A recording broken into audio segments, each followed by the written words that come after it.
Mga kabayan, matapos ang pagkasawi ni dating DPWH Undersecretary Maria Catalina Cabral na natagpuan malapit sa bangin sa gilid ng kalsada sa Benguet nitong Huwebes ng gabi, trending ngayon sa social media at umaani ng iba't ibang reaksyon mula sa publiko ang nangyaring pagkasawi ng dating opisyal ng DPWH. Iginiit ni House Deputy Minority Leader at Akbayan Party List Representative Percy Sindanya ang kahalagahan na maprotektahan ang mga saksi at ebidensya na mahalaga upang lumabas ang katotohanan sa maanumalyang flood control projects. Si Cabral ay inakusahan na tumanggap ng bahagi ng kickback mula sa government infrastructure projects. Nagpahayag din ng pakikiramay si Sindanya sa mga naulila ni Cabral. Samantala, ayon naman kay Eric Celis, may isiniwalat si Yusek Cabral na di umano ay meron siyang malaking koneksyon kay Pangulong Bongbong Marcos Jr. at kay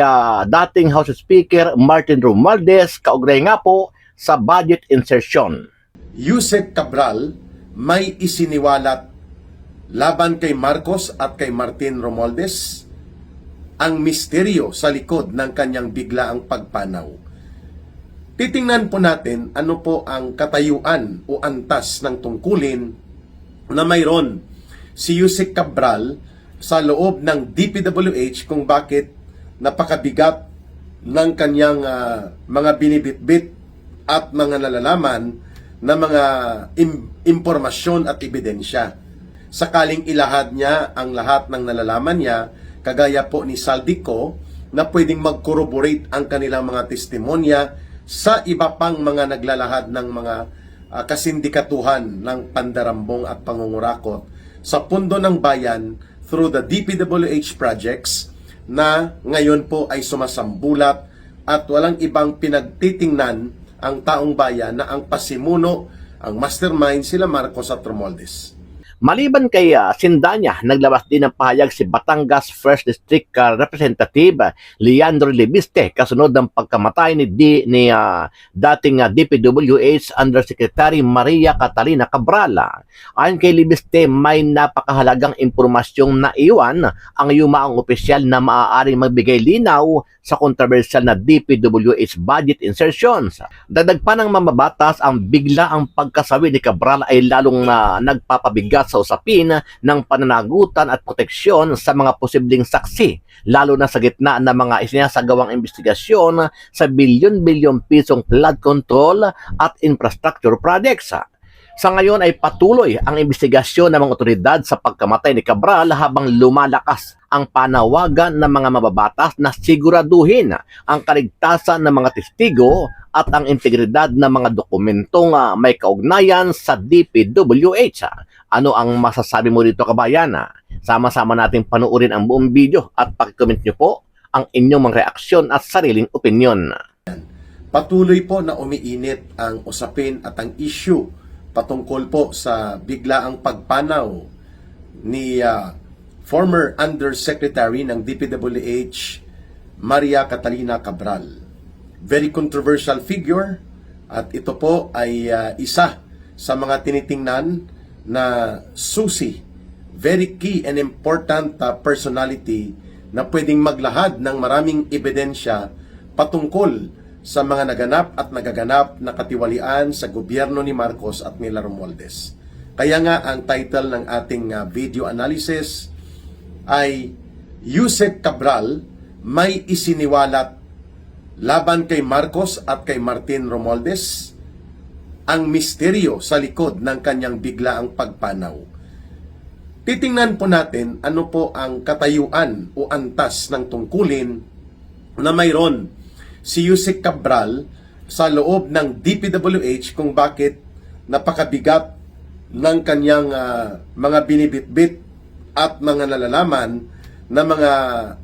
impormasyon at ebidensya para ito ay magkaroon ng very relevant and seriously damaging testimonies sakaling ilahad niya ang lahat ng nalalaman niya, kagaya po ni Saldico, na pwedeng mag-corroborate ang kanilang mga testimonya sa iba pang mga naglalahad ng mga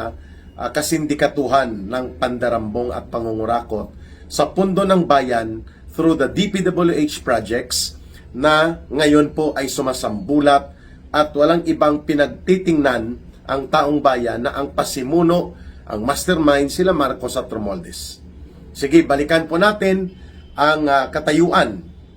at tungkulin na may hawak po si Yusek Cabral ng buhay pa siya. No, siya po ay mga mahigit 3 taon na nasa Planning and Management Division ng DPWH. Ito po yung Planning and Management Division o unit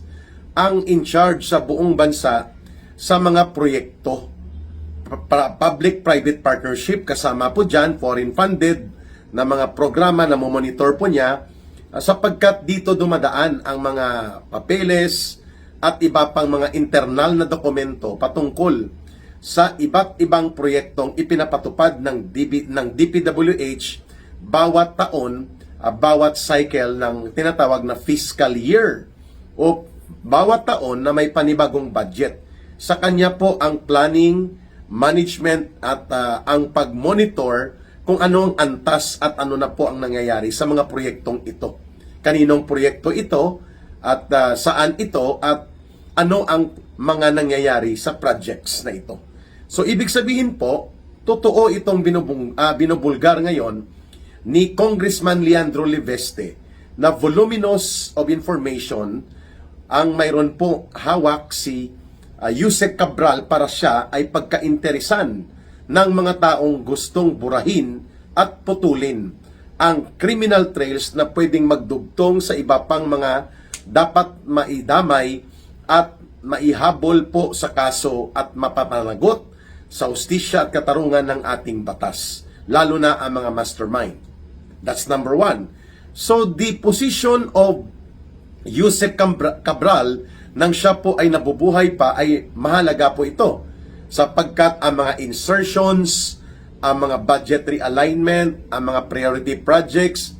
ang mga pag-atado at pagkatay-katay ng mga pundo at mga proyekto na ginagawa ng sindikato nila Marcos at Romualdez noong panahon na ang kanilang main operator ay si Saldico pa, dumadaan po yan mismo sa unit na hawak ni